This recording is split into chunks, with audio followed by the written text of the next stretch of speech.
Tollywood action drama Peddi సినిమాపై అంచనాలు రోజురోజుకు ఆకాశాన్ని తాకుతున్నాయి.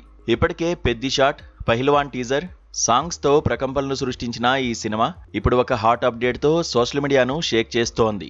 గత కొద్ది రోజులుగా ఇండస్ట్రీ వర్గాల్లో సోషల్ మీడియాలో ఒకటే చర్చ. పెద్ది సినిమాలో స్పెషల్ సాంగ్ చేసే ఆ లక్కీ బ్యూటీ ఎవరా అని. ఈ ఒక్క పాట కోసం మేకర్స్ పడ్డ తజ్జిన భర్జనలు అన్నీ ఇన్ని కావు. ముందుగా సీతారామం ఫేమ్ మృణాల్ ఠాకూర్ పేరు వినిపించింది. ఆ తర్వాత బుట్టబొమ్మ పూజా హెగ్డే రాబోతోందని టాక్ నడిచింది. ఆ తర్వాత బాలీవుడ్ బ్యూటీ అయేషా ఖాన్, అందాల సుందరి మానస వారణాసి పేర్లు కూడా పరిశీలనలోకి వచ్చాయి. ప్రతి ఒక్కరికి సుపరిచితమైన ఈ స్టార్ హీరోయిన్లందరినీ కాదని మేకర్స్ ఇప్పుడు ఒక సెన్సేషనల్ చాయిస్ ను ఎంచుకున్నారు.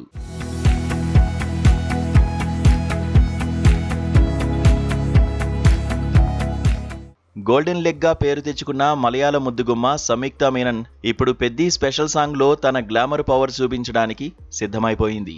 విరూపాక్ష, బింబిసార వంటి సినిమాలతో మెప్పించిన ఈ మలయాళ బ్యూటీ మొదటిసారి ఇలాంటి పక్కా మాస్ నెంబర్లో కనిపించబోతుండడం విశేషం.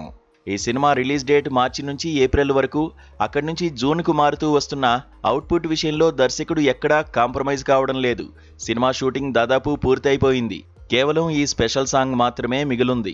ఈ పాట కోసం హైదరాబాద్లో ఒక భారీ సెట్ను డిజైన్ చేశారట. కోట్లు ఖర్చు పెట్టి నిర్మించిన ఈ సెట్లో సంయుక్త మీనన్ తన స్టెప్పులతో రచ్చ చేయబోతోంది.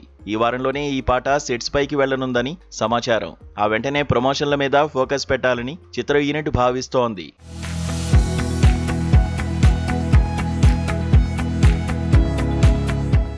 దర్శకుడు బుచ్చిబాబు సానా లెక్కల మాస్టర్ సుకుమార్ శిష్యుడన్న సంగతి మనకు తెలిసిందే. సుకుమార్ సినిమాల్లో ఊ అంటావా మావా లేదా రింగా రింగా వంటి పాటలు ఏ రేంజ్లో హిట్ అయ్యాయో ప్రత్యేకంగా చెప్పనక్కర్లేదు. ఇప్పుడు తన గురువు బాటలోనే బుచ్చిబాబు సానా కూడా ఈ పాటను సినిమాకే హైలైట్గా ప్లాన్ చేశారు. ఈ పాట థియేటర్లో ప్రేక్షకులను సీట్ల నుంచి లేచి డ్యాన్స్ చేసేలా చేస్తుందని, అలాగే సినిమా కథలో ఈ పాట చాలా కీలకం కాబోతోందని సమాచారం. పోస్ట్ ప్రొడక్షన్ పనులు శరవేగంగా జరుగుతున్నాయి. సంయుక్త మీనన్ గ్లామర్ పెద్ది సినిమాకు మరో బూస్టప్ గా మారనుంది. మరి ఈ మలయాళ బ్యూటీ తన మాస్ యాంగిల్తో టాలీవుడ్ను ఏ మేరకు మెప్పిస్తుందో చూడాలి.